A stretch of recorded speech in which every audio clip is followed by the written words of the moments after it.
Forgive me if I don't remember every detail. This happened a while ago. I grew up in Ardmore, Pennsylvania. Not much goes on around here, so finding things to do can be a challenge. In high school, a few friends and I would sneak into and explore old abandoned buildings. That's the sort of thing we did at that age. I didn't realize how popular that kind of stuff was until many years later.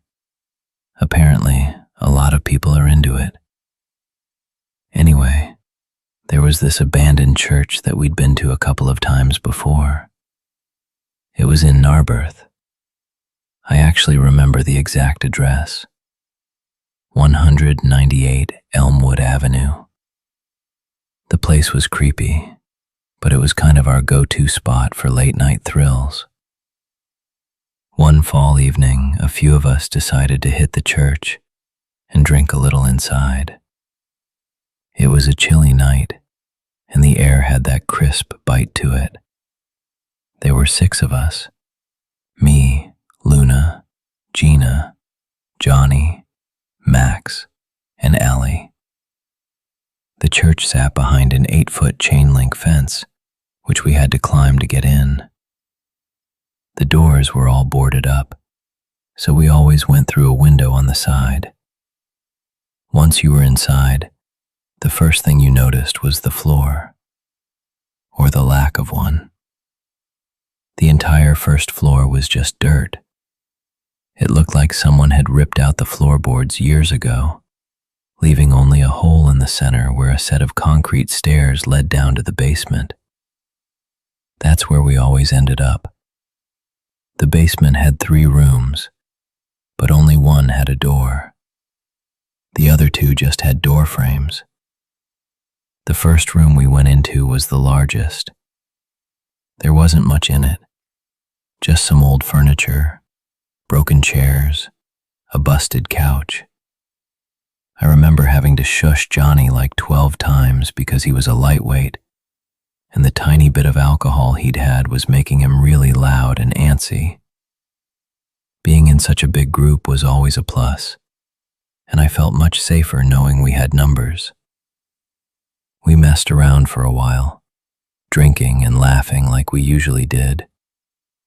We might have had a speaker playing music, but I don't fully remember. Then, out of nowhere, a door slammed.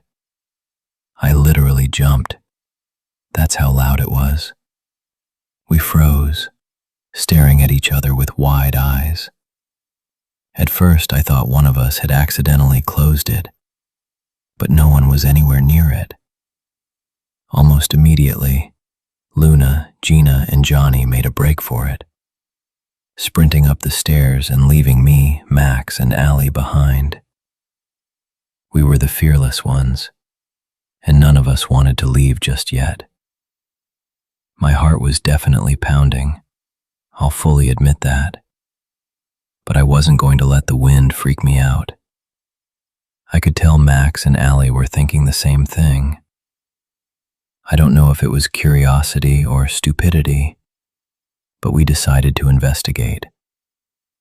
After standing in silence for a few minutes, the 3 of us crept over and opened the door that had slammed. Behind it was a small room. The first thing I saw was a dresser.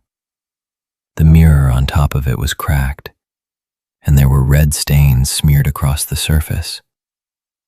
At first, I thought it was old paint or something, but when I got closer, I realized something terrifying. It wasn't completely dry. The stains still had that sticky sheen to them, like whatever it was hadn't been there for long. I felt the hairs on my neck stand up.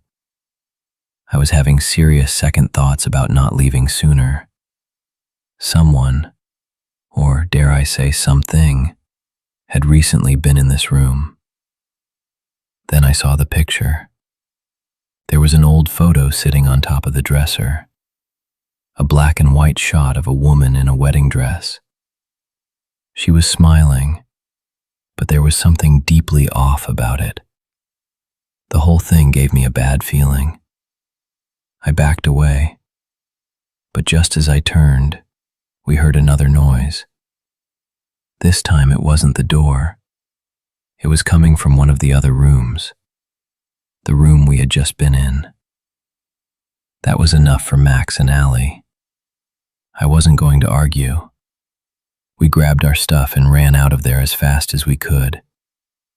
When we climbed back over the fence and hit the pavement, none of us said a word. After jumping the fence, I turned around, and I could swear I saw the silhouette of a person standing in the open window. I still pray that by some minuscule chance my mind was just playing tricks on me. But I'll never know for sure. My friends and I never went back there together for as long as we remained friends. I have actually been back to that church since, although by the time I got around to checking it out again, it had been completely demolished.